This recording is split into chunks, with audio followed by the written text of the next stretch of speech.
Hey everyone, Matron here bringing you another Starcraft 2 commentary. This time Game 2 in the best of 3 series between MorroW spawning as the blue Zerg and Knutzi spawning as the pink Protoss.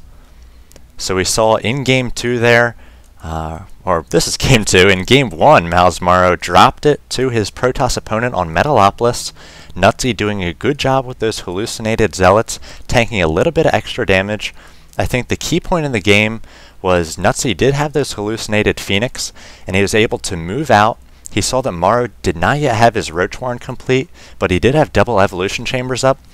And after this series, MorroW did say that those evolution chambers, one of which should have been a Roach Warren, he did not get them up early enough. So Knutzi saw that his Zerg opponent did not have much of an army, decided it was time to move out before he could amass those Roaches, which are so powerful against gateway units. So good scouting on the part of Knutzi, and not very good scouting on the part of MorroW, as he got that initial scout with the Zergling, did not make it all the way up the ramp, and he also had the Overlord in the base of Knutzi for the early part of the game. But especially as Zerg, you want to have that secondary scouting window around the 5 or 6 minute mark when you see what kind of army your opponent's going for, whether they have an expansion up, what sort of tech they're going for as well. And that's especially important for Zerg, because if your opponent is going for an econ build, has expanded, does not have much of an army, you want to counter with drones of your own and another econ build. But if your opponent has a lot of units, like Knutzi did have, then you really want to get out units to defend. So MorroW did not have that information early enough, did not have out enough Zerglings and Roaches, tried to throw down a few late spines, but they just did not work. So we'll see in Game 2 here whether MorroW is able to make a fewer mistakes on the part of MorroW, and try to even up the series. So we do see a pool first once again, going with that fast extractor as well, so we should be getting out Zergling speed. Again, that speed going to be very good against any sort of early Stalker pressure.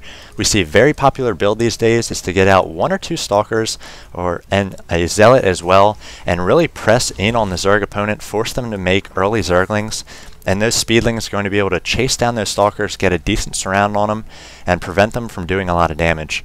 So MorroW playing with a safe build, he harvested exactly 104 gas there, and then quickly pulled those drones off of gas. So he's going to be able to get those Speedlings up and running. If we look at the production tab, he does have 4 Lings coming out. So a lot of players go for 2 Lings at this point. It's a count that Idra is very comfortable with, and those 2 Lings are going to be able to take down any sort of scouting probe. But MorroW we saw doing a good job with the 4 Lings he had at the start of the first game, as he was able to chase down the probe with 2 of them, and then he was able to take both towers with the other 2. So we may be getting map control with these Speedlings, as they will be able to move across this map a lot faster than the Protoss units. Back in the Protoss base, we do see a Cybernetics core and a Gateway producing a Stalker right now with a Chrono Boost. So it looks like this wall off might be a little wide here. It can be about 1 pixel smaller, but using this Zealot in the center there, going to have a good wall off. Does have double gas up and running, so maybe going for a little bit higher tech, as he does have a second Gateway down, and now finally Chrono Boosting out that Warp Gate tech. Zerglings moving across the field, they are going to see these units, and MorroW needs to pull back. He does not want to lose too many Zerglings in the early going here.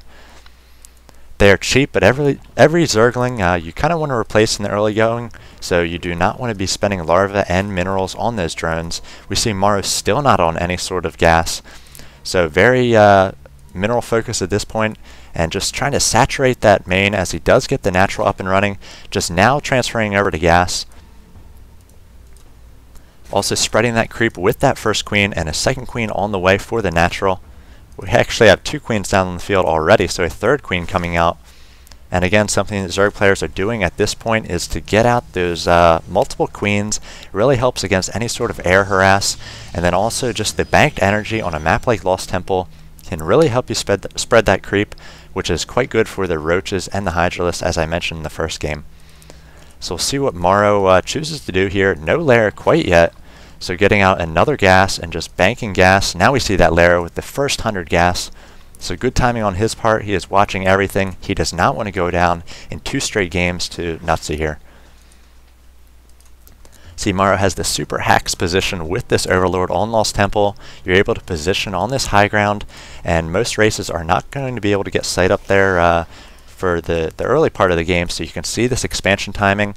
And now MorroW should be producing a lot of drones, as he does see that Knutzi is going for this Nexus. Knutzi has a number of sentries, and again, getting them out early is going to allow you to bank that energy and get a lot of force fields in the late game. Producing even more sentries here off of those 2 gas. So not going for any sort of higher tech, but just using those 2 gas just for sentries. That's a very good investment in the early game. You can use that gas in the later game for higher tech, but early on, those force fields are so very important.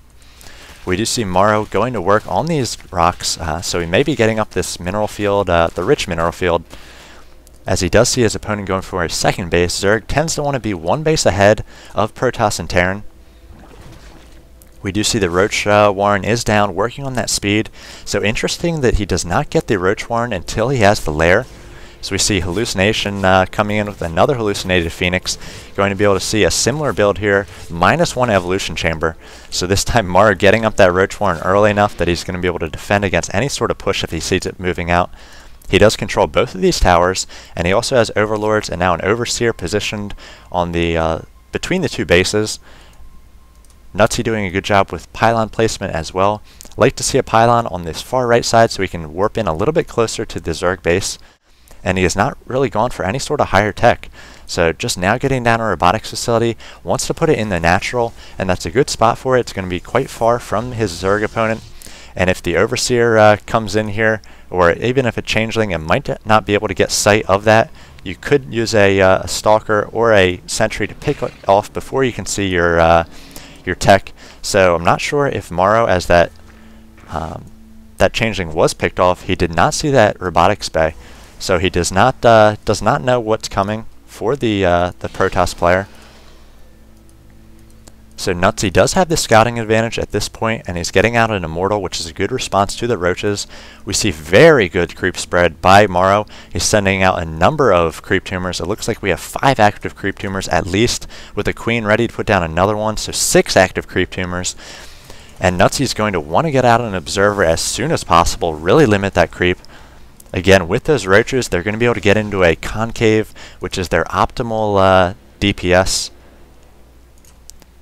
With just the 4 range, you really have to get the Roaches spread left to right when you are facing an opponent, and the creep's just going to help him be able to do that a lot faster. Now we see the Roaches are pushing forward and poking at the front door of the Protoss, and Knutzi does not have a very large army right now. He's actually behind 2 MorroW, sending in 1 Roach, the Canary, in the mine shaft, and it's going to go down, and MorroW's just going to pull back here. A lot of times it's smarter for the Zerg player just to defend. They really want to fight on this creep, and they're just going to keep pushing Econ as much as they can, and then as soon as the Protoss player pushes out,